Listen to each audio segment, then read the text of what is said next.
Hello, everyone, and welcome back to Unfilter That Lens, where we deal with the messy, awkward side and sometimes a little crazy side of mental health. I'm your host, Jackie Douglas-Jones, and we continue in our series on anxiety.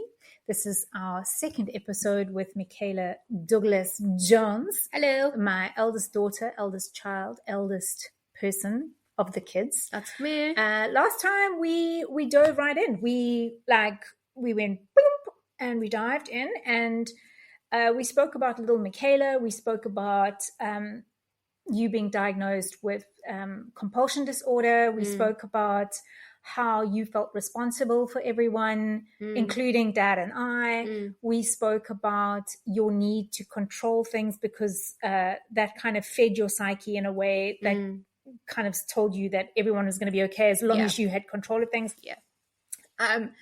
And now I kind of think I want to dive into the high school experience because things changed dramatically in the high school.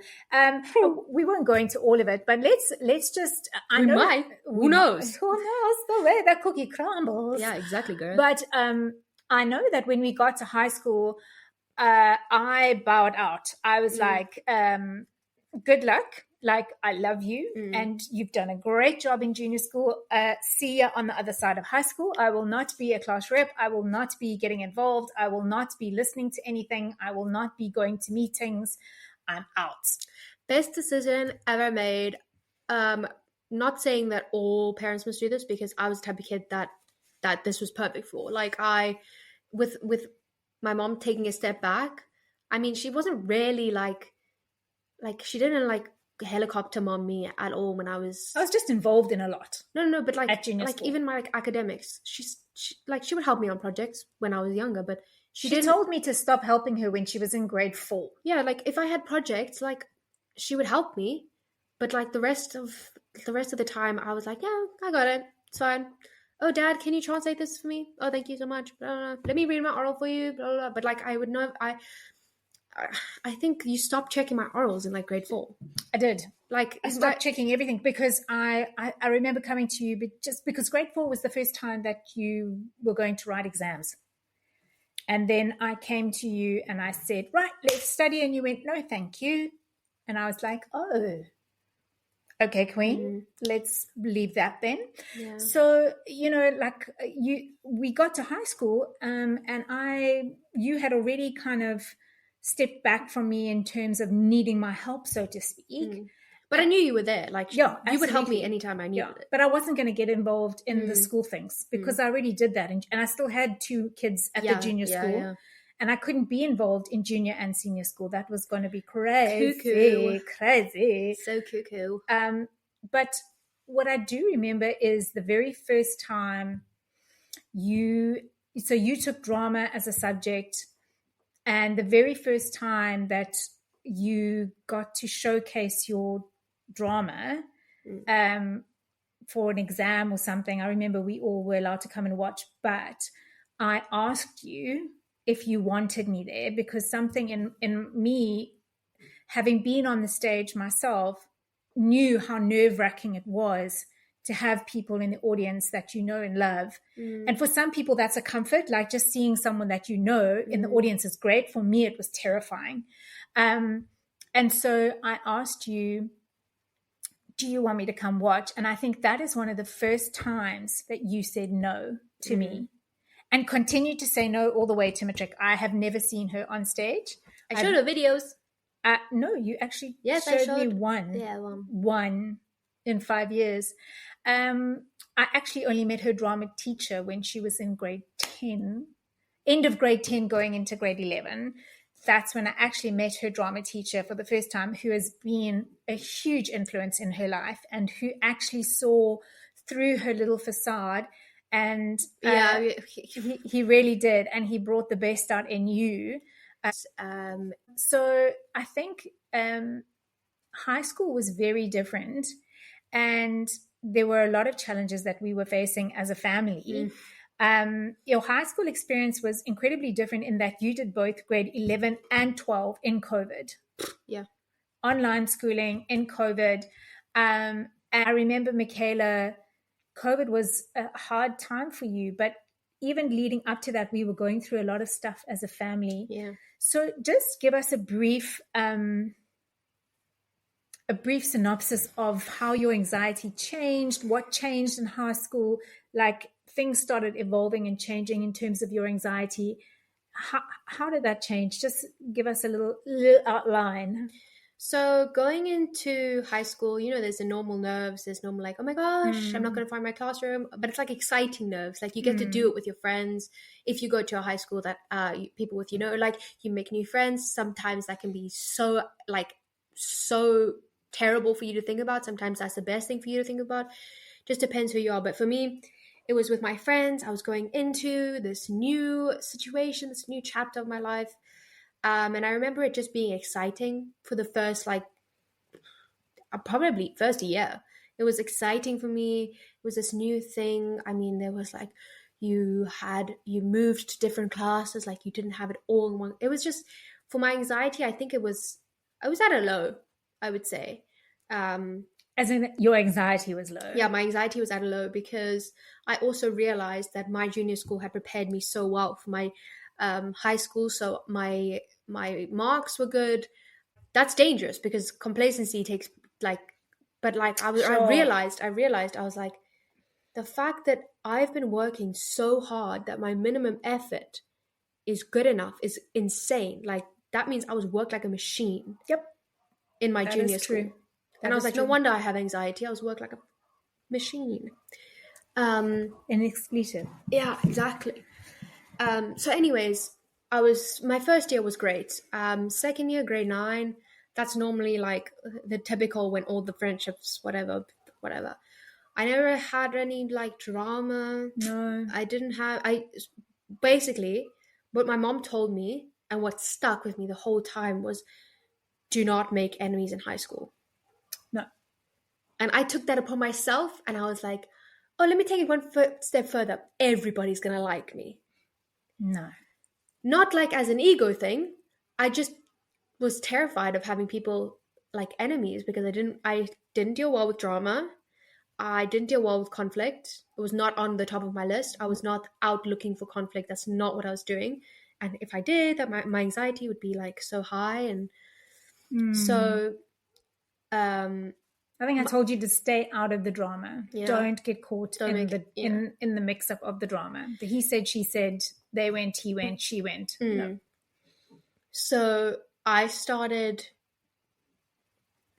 having things in common with people. So that looked like, oh, I play hockey with these people, so I know them from hockey. So I'm this person with them at hockey because, oh, we talk about this at hockey. Oh my gosh. Yes. I do swimming with these people. Oh, I'm friends with them. I know them from here. Oh, like I have things in common. Oh, I have English with this person. I have English. So I tried to find that common ground that I could speak to everyone with. And that's also compulsion. I'm talking to everyone, people pleasing. I'm making sure that I know everyone. I knew everyone by name. That's so hard. Whereas one of the most popular girls in the school only knew my name in grade 10. And I would be like, oh, the ignorance. But to be fair, it was a lot of people. I was just so hyper aware, hyper observant. Yeah. Like I knew everyone and I knew, and they had like, it's so crazy because I had like leverage on everyone. Like they would tell me things and I knew it all. But would I use it? No, never. Ever. You just like the sounding board, everyone's problems. Yeah. Because you're safe. Yeah. But then did you feel safe? No. Okay, that's an interesting dynamic. Well, I mean, in grade 10, I had my first trip to Oxford, where I study now. And I mean, that was like a independence thing. I'd done things by myself. I wasn't really experiencing any anxiety that I actually. Well, I beg to differ. I'm pulling the mom card. When you were in Oxford, it was your birthday and you were turning 16. Yeah. And I took you out for dinner and you did not eat. You couldn't, you were so nauseous. And basically we had quite a shitty date because you were feeling so yuck. And eventually I just took you back. And once you were back at college, you were fine. Yeah. And that I see now was anxiety, the anxiety of leaving the college and maybe No, not. it was my compulsion. Yeah. You're with me, so now I have to be like aware. A look on everything. But that also, just a side note on my compulsion, that would translate into my relationship with my parents, because I couldn't control what my dad said. And if you know my dad, he says anything, anytime, anywhere to anyone. So I got embarrassed so easily. So let me just explain something. Sorry, I think I need to explain something. So my husband has multiple sclerosis, as many of our listeners will know, those of you who've tuned in and listened before. And he has, I think, about 15 lesions on his brain. And so the scope of his brain has changed dramatically during the course of his disease. And he was diagnosed at 38. He is now Young. 49. So the scope of that disease has changed his brain dramatically in the way that he processes. So unfortunately, he cannot process in his brain. He processes aloud, meaning that whatever he's thinking in his brain usually come out his mouth. Yeah. So, but also, he's like the best, friendliest man ever. He Yes. wants to connect with everyone. Makes friends with He wants everyone. to make friends. And as someone who couldn't control what my dad was saying, sometimes, like I'm young, I'm hyper aware of the social norms. I'm hyper aware of what's right, what's wrong, what's this, what's that. Mm-hmm. So I'm terrified of what's going to come out of his mouth, what he's going to do. Stop, Dad, Daddy, no, stop it. Dad, shut up. Don't. I would literally sound like that. I would literally be like, Dad, shh, Dad. Stop it. No, Dad, don't. Mm-hmm. That's exactly how I would sound. I mean, like, it was like, he would be like, oh, can I wave to this person? Like a random person. And I'm like, Dad, no. We don't wave. We don't wave, Dad. Don't wave. Stop it. Like, I was so like... That was so he unnerving would like for rack you. my nerves, because I was like, Yeah. I can't do anything about it. No. I can't control him.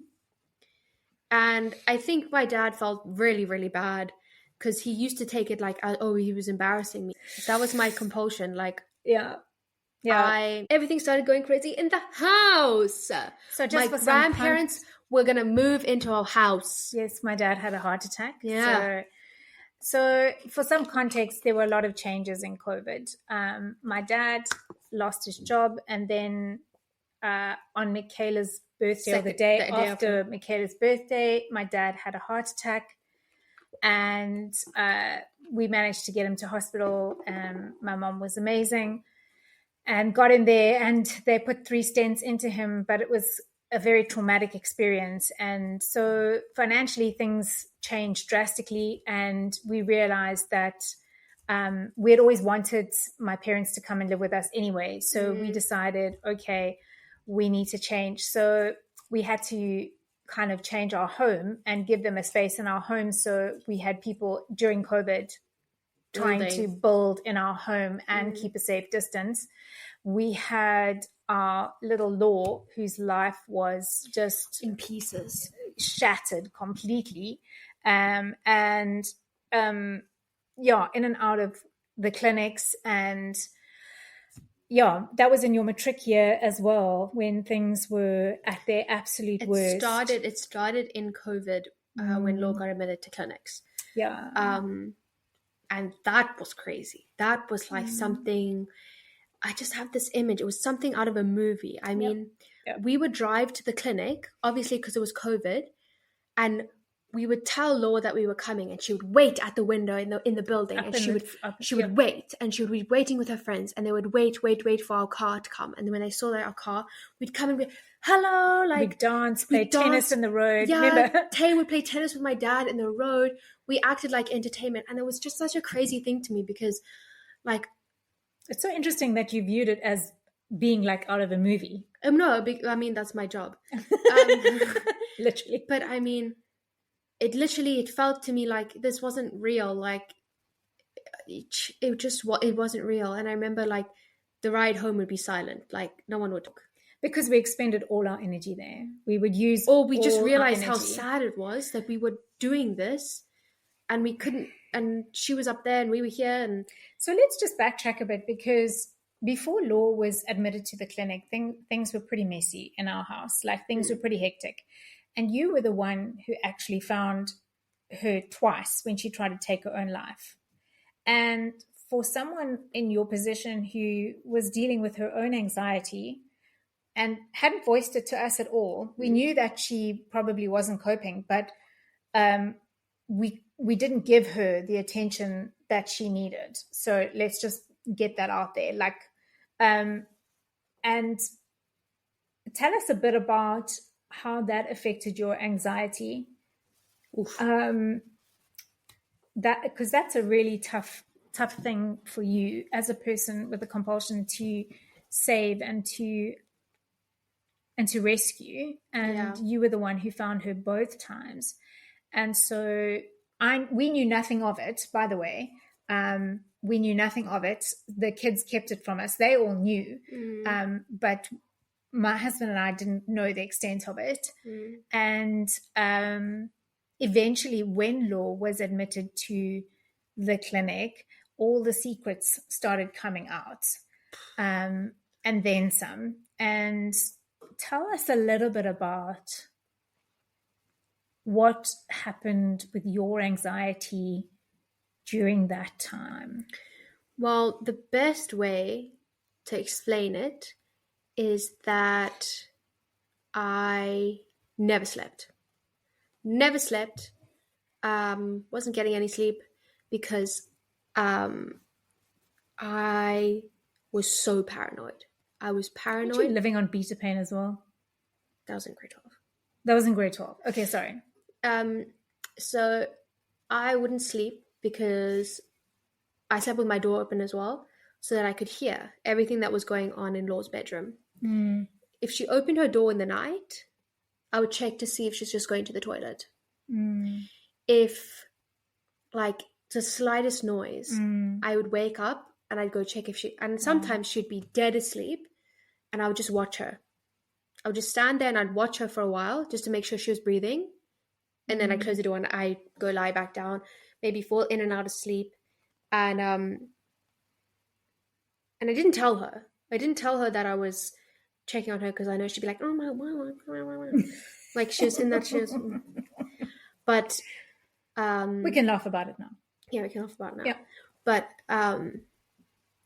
it's just circles back to I could not imagine losing her. Like, that is just not an option. So I was there. So I was like, nobody else is doing it. So therefore, I'm going to take responsibility and I'm going to make sure she stays alive. Yeah. And then you were also trying to take care of me at that time. Oh, yeah, because she had a little bit of breakdown. She had a little bit of a cuckoo breakdown, as we all do. Yeah, that was also like that was crazy. I don't even know how I got through that. I don't even know. Adrenaline, maybe. I just remember you being very tired in grade 11. Very tired. Still achieving incredible things in school. Don't really know how. Not a cooking clue. Still projecting a modicum of, hey man, life is cool, I'm fine. Like, if you were on, okay, this is for my friends who ever listen. If you were on my Snapchat story in 2020, you will know. I started these stories on Snapchat about positivity, and I was making videos all the time. I think that's what helped me as well. That's what my TikTok grew as well, because I was making videos. Yeah. And that's something that I've realized in my life. When things are bad, I make videos to distract myself.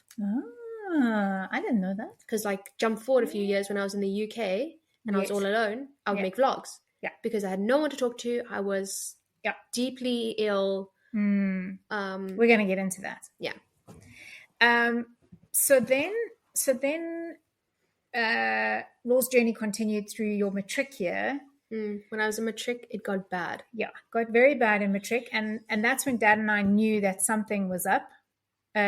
Not necessarily. But we couldn't. No, we did. We knew something was up, but we couldn't put our finger on it. Like we couldn't, because you were not talking. You were not talking. I was fine. I was Yep, fine. I'm fine. I got it all. It's I fine, mean, Mom. like just to give you like a example. I remember both my parents got COVID at the same time. Yep. And they were living in their bedroom. So like obviously we couldn't do anything. Like whatever. And this is after Law came out the first clinic. So now she was in active ED because that was in August. Yeah. So I was preparing for my mock finals. My parents were so tired and run down, and my mom was going through a lot. My dad was going through a lot. They would go to bed very early, like 7 o'clock. They would be in bed. So I would be in the lounge by myself, and I had a gin and tonic every night at the ripe age of 17. And that was every night. I would have a gin and tonic, like pink. It was gin and the pink tonic water. Yep. I used to have that every night. Then, in conjunction to that, in conjunction to that, I would have probably 2 Allergex to put me to sleep, or I would use one of Lord Tay's sleeping meds to put me to sleep. That's really hard, Michaela. That's hard for you. But yeah, so I had to look after my parents who had COVID at the time, and I was writing mock finals, and Law was going through an ED, and I was trying to tell her to eat food. And she was just happy because we were sick, so then her ED could thrive and no one was watching her, and she could just do all the things. Yeah. Yep. And Tay was like, not comfortable in his own skin. I think he was just like, no way. Like, he was just gone. No. So gone. I mean, like, your world was unraveling really fast. But I didn't realize it. I just thought, like, let me just keep this together. And I would go to school. Everything is all right, guys. Let me just pop these 2 beta pain, and I'd be flying for the day. I would be all good.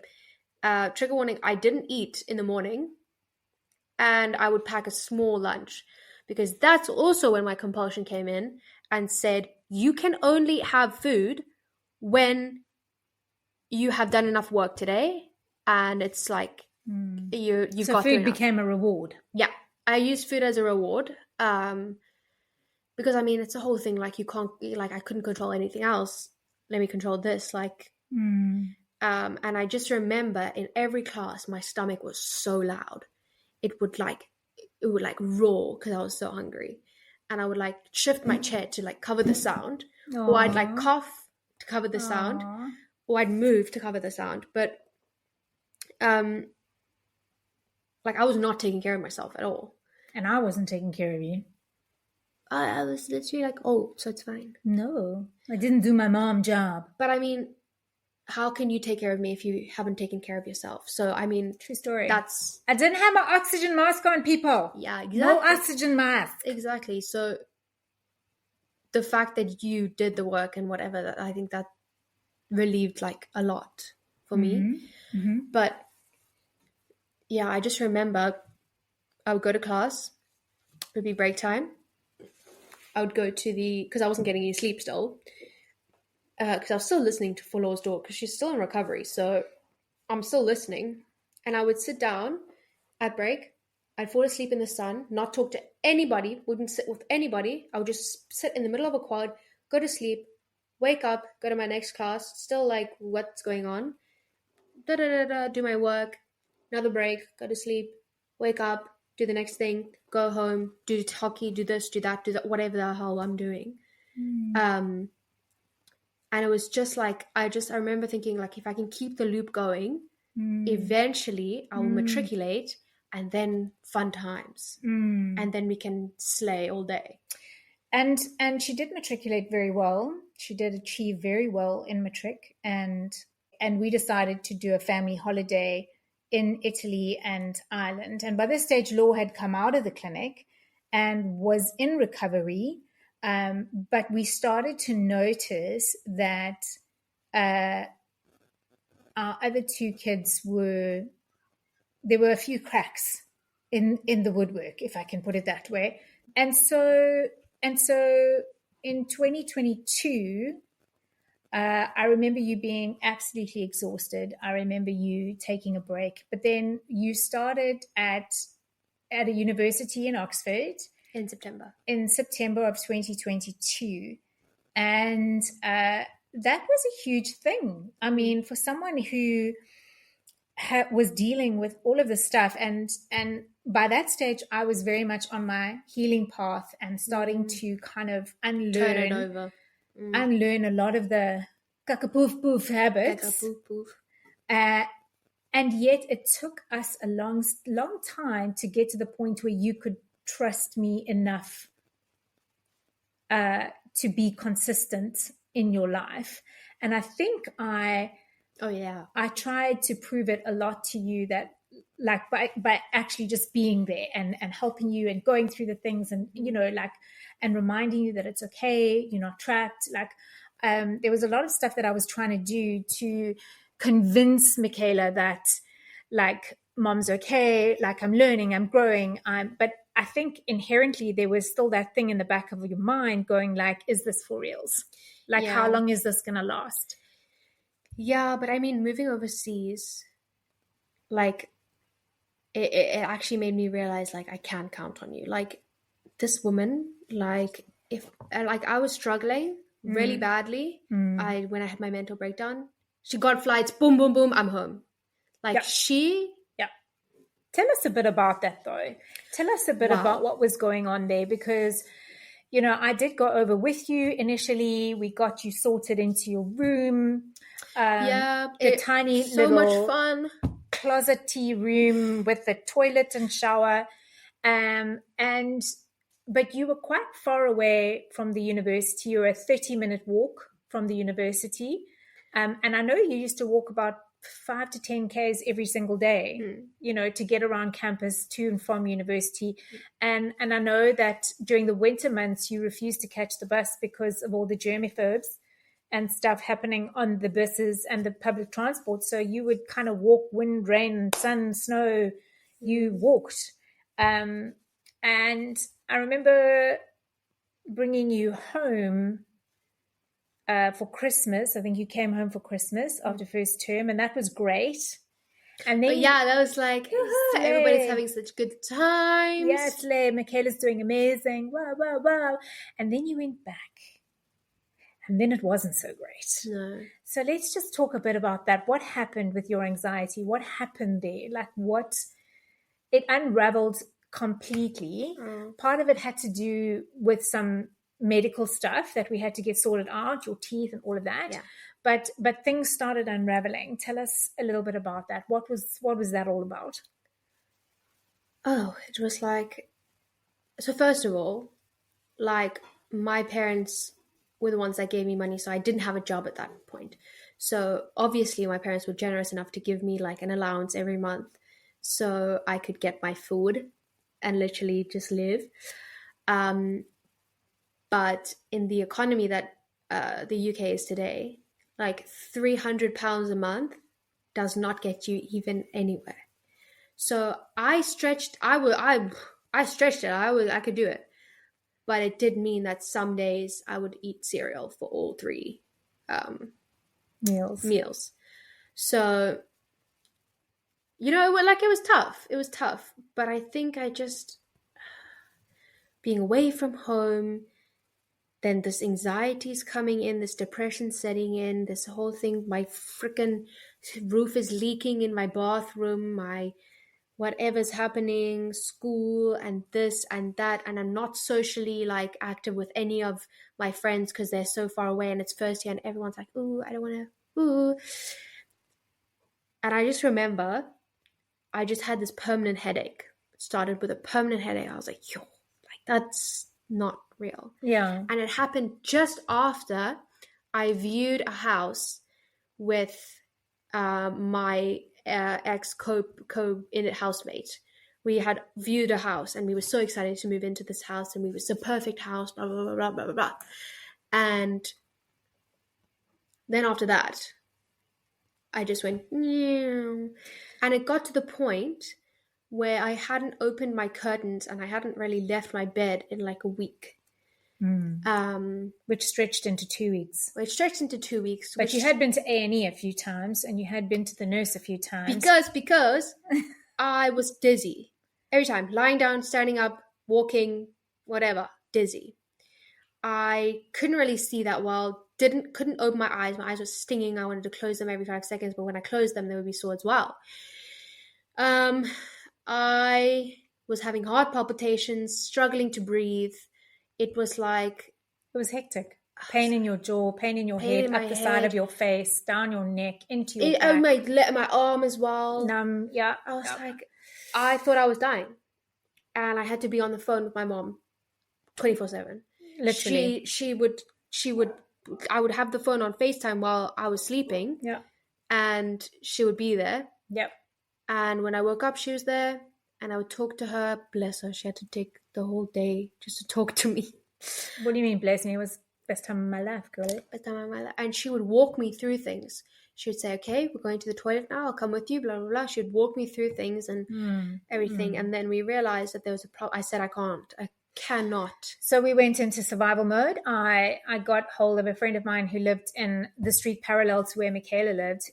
She is, shout out to Jane, hey girlie, who is like a Wonder Woman of note. She had 2 small kids at the time. And when I say small, I mean like babies. One was like brand new. Yeah. And the other one was like really small. I think I got I sent her a voice message and all she heard was, I need to get Kayla to A&E. And she phoned me immediately. And I remember she got over to you as soon as possible. She sat for the entire day in the hospital with Michaela, waiting for someone to see her, only to have the doctor ask her to walk in a straight line and say, you're okay, maybe you need a dentist. And then... Didn't refer me to a dentist. And they said, we're not connected to any dentist, sorry. And then having a look to see if I could get a dentist appointment. And the earliest I could get one was in 6 months' time. And it was at that stage that I turned to Dad and I was like, she needs to come home and she needs to come home now. And I think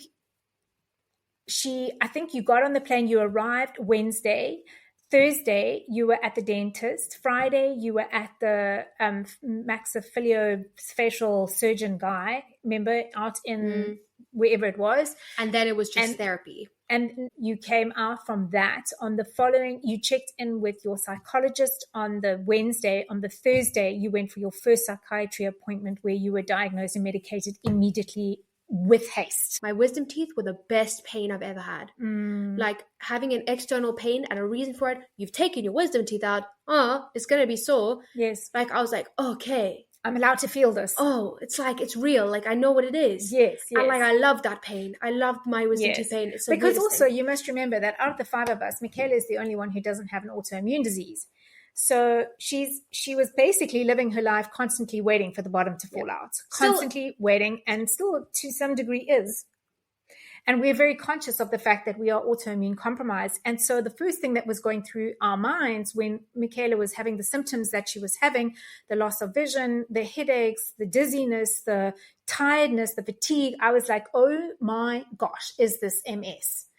So we had to get her into a neurologist. Our neurologist was amazing. He was like, no, rightfully so. We do need to check. All the kids need to be checked from the time they're 18. I was like, okay. Both sides of my hubby, Anthony, his side and my side of the family all have autoimmune. So my grandmother died of motor neuron disease, which isn't hereditary, but the autoimmune side is. Yeah. So with Michaela, we literally had to like cross all the T's, dot all the I's, cross things off the list and go, right, scan, this is blah, what we're blah, blah. dealing with. Yeah. And I think, you know, in hindsight, Michaela, when I think about that, for you, that was an incredibly empowering moment because for the first time in your life, I think you realized that you could actually count on us. Yeah. Like, I didn't want to leave the house. I wanted to stay exactly where my parents were. But it was the moment that I realized that I still had that like childlike feeling like mom will fix it, dad will fix it. Like I still had that in me. I would like still to this day. I'm like every time I come home, oh, mom will fix it for me. Even though I'm 21, mom will fix it for me. Mom will call the doctor for me. Mom will make the appointment. If mom's there, I'll be fine. It's fine. My mommy will do it for me.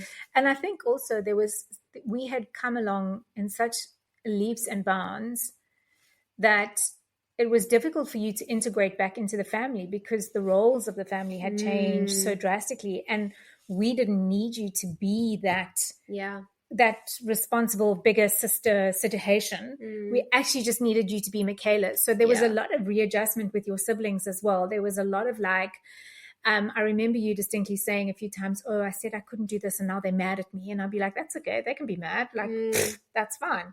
You can say and no. I was like, why? Like, why were they mad at me? Literally, like in my head, I'm like, I'm the one who raised them. Why are they mad at me now? But like, you know, it took some time for you. It took some time. And then I think things changed for you a lot. Because your anxiety had changed a lot and you had received a diagnosis. Yeah, I knew what it was. And that was half the battle won. Yeah. Like knowing, oh, okay, this is my anxiety. So actually owning it. Yeah. Had we actually recognized that earlier on, I didn't even recognize coulda, woulda, shoulda, basically. Yeah. Coulda, woulda, shoulda. Hindsight, whatever. Yeah. But I think now when we got back to we actually went to the UK with you. Dad and I to go and, well, Dad was paying money and he never seen the place. So so we took him along, and you had a really nice sort of break with us. And then we had to leave. And both Dad and I were worried about your anxiety and, you know, how you were going to cope. And now that you had the meds and you had everything, so one thing I must stress, and I really would like the listeners out there to know this, is that when someone is medicated, it doesn't automatically fix the problem. It goes a long way to helping the person stabilize, deal with it, so that they can deal with the problem. So the medication is not always the quick fix that people think it is. Medication is, and I mean, I know that some people refuse to take medication and they go an holistic approach, which is totally fine. You do you, like, that is your journey. But I knew instinctively that we were not going to get through this properly with Michaela if she was not stable enough to actually deal with what was happening in her body, in her mind. And that was quite a thing for you to have to deal with in that time. How would you say your views on anxiety have changed, and who or what helped you during that after Dad and I left? Well, the medication I was put on, thankfully, like, did agree with me, did work, because, you know, there's a lot of medications that don't agree with people and they have to change. I was lucky enough to get one right off the bat that worked for me. And I was speaking with my psychiatrist on the Zoom and stuff, and we like up the meds. So I reached a stable place where I had a little bit of more quiet mind, and I was having more rational thoughts, and I was allowing myself to feel nervous but not anxious. And I was just, you know, I was working with it myself with my therapist. I was working with it. This was like a new open window for me. And you know, I worked with it slowly. And then you met someone special also. Shout out to the lovely Jay. Thank you for loving our girl. We love you. Oh, but then I met my boyfriend Jay. And he's lovely. We like him. Wow. That, like, I have to say, like, having a loving partner doesn't fix everything, but it does a hell of a lot of help. Like, it does a hell of a lot of help. I mean, I'm always this person to take care of people, look after people. And now there was someone looking after me. Who actually wanted to look after you. Yeah. And that was one of the things that Michaela's partner said to us was he loves her so much, and all he wants to do is just take care of her because she's so special and so beautiful and so lovely.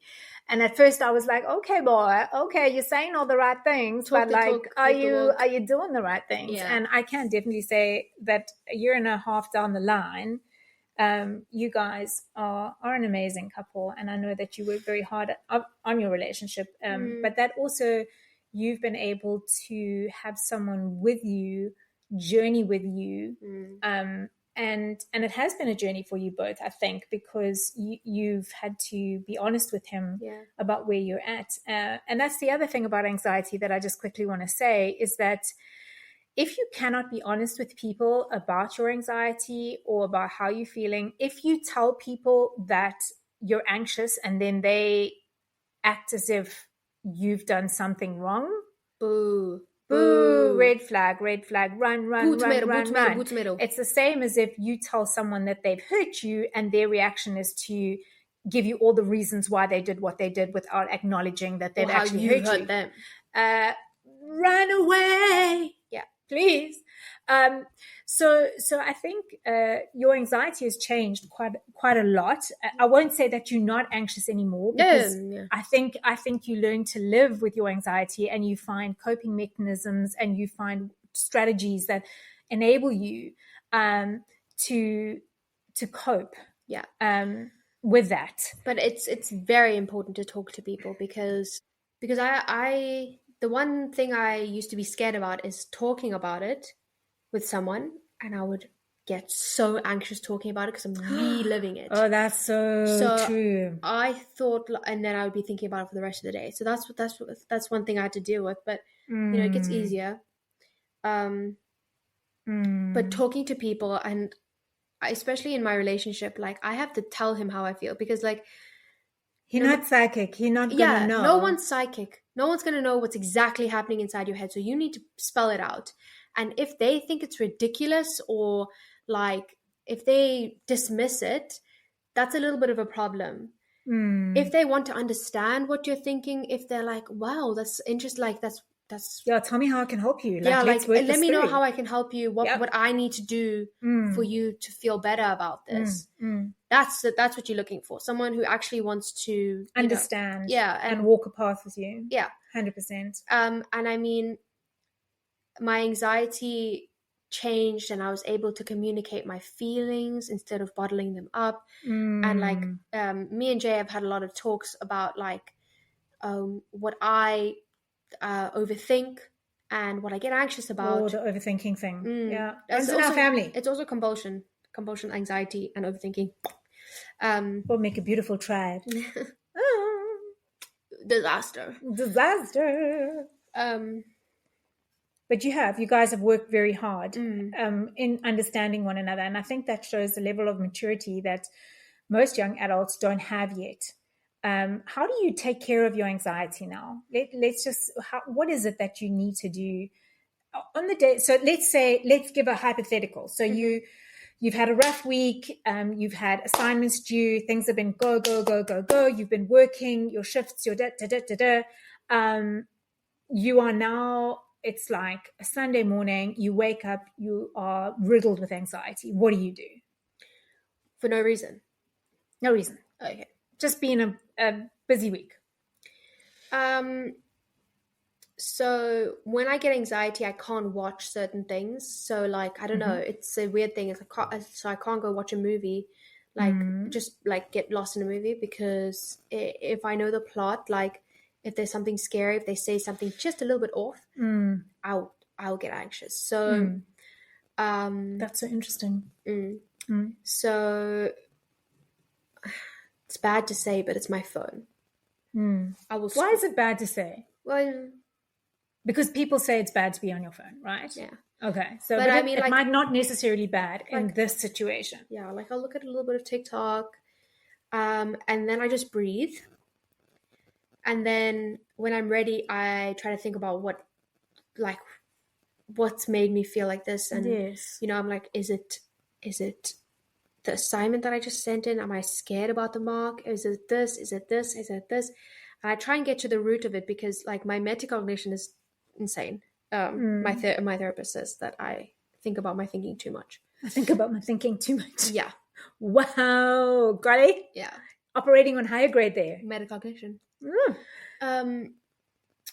But I think about what I'm thinking. So I think, oh, I'm thinking this. What does that mean? What does that root to? What does that?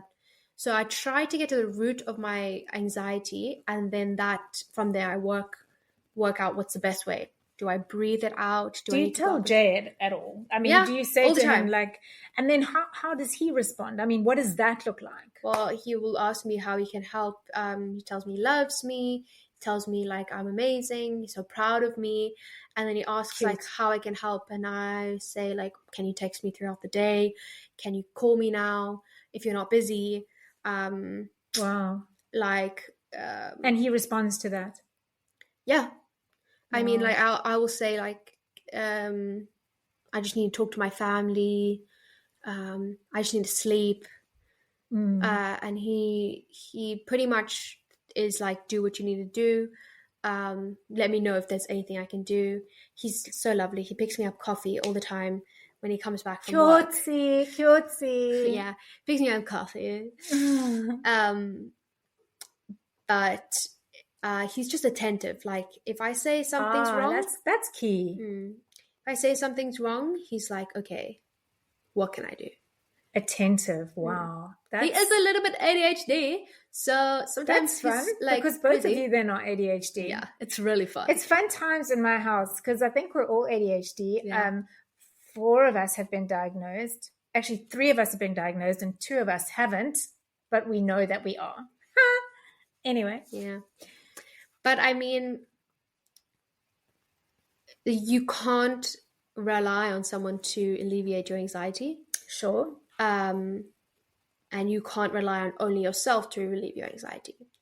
So you need to find a combination, if it's talking to your therapist, your mom, your dad, your relative, your friend, your loved one, in conjunction with something else that's a healthy habit instead of something that's not a good habit. And I mean, I thought my parents should have bad habits.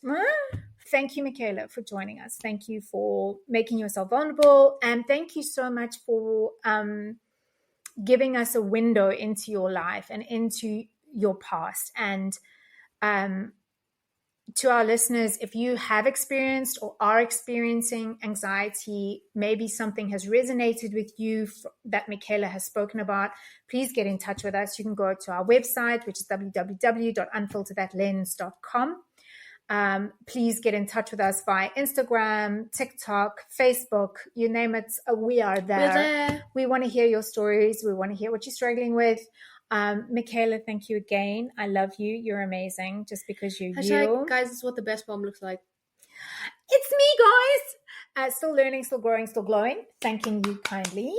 And thank you. We'll see you again next time. And bye-bye. Bye.